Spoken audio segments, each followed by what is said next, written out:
Mali ang paraan mo ng pag-inom ng tubig, at unti-unting nasisira ang iyong kalusugan. Si Dr. Fedor Grogorovich, isang Rusong doktor na nabuhay ng lampas sa 100 taon, ay nakatukoy na ang mga simpleng pagkakamali sa pag-inom ng tubig ay maaaring magdulot ng mahinang pagtunaw, mabagal na metabolismo, at maging maagang pagtanda. Narito ang 5 nakakagulat na pagkakamali na dapat mong itigil ng agad. Pagkakamali giri, 1. Pag-inom ng malamig na tubig. Akala mo ay nakakapresko, ngunit ang malamig na tubig ay nagpapabagal sa pagtunaw, nagpapaliit ng mga daluyan ng dugo, at pinapahirapan ang katawan para painitin ito.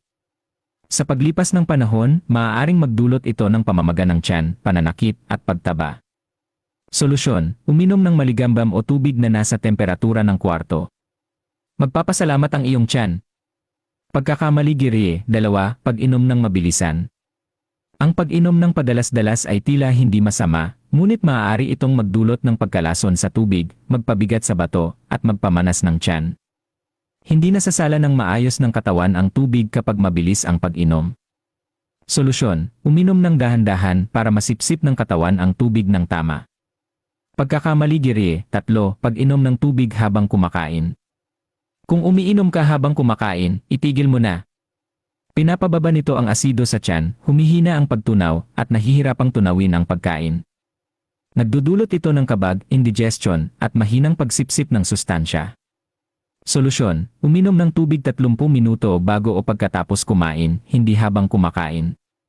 Pagkakamali giri, 4. Hindi pag-inom ng tubig bago matulog.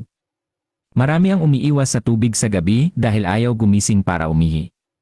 Ngunit ang hindi pag-inom bago matulog ay nangangahulugang hindi makakapag-flush ng mga lason ang katawan sa magdamag. Nagdudulot ito ng mabagal na metabolismo, low energy, at masamang kondisyon ng balat. Solusyon, uminom ng 1 basong tubig 1 oras bago matulog para tulungan ang katawan mag-detox. Pagkakamali giri, 5. Mali ang dami ng iniinom. Mali ang paniniwalang 8 baso sa isang araw.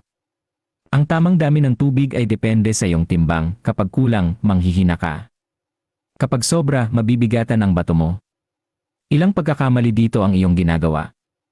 Itama mo na bago mahuli ang lahat. I-share mo ito bago pa magdusa ang mga mahal mo sa buhay.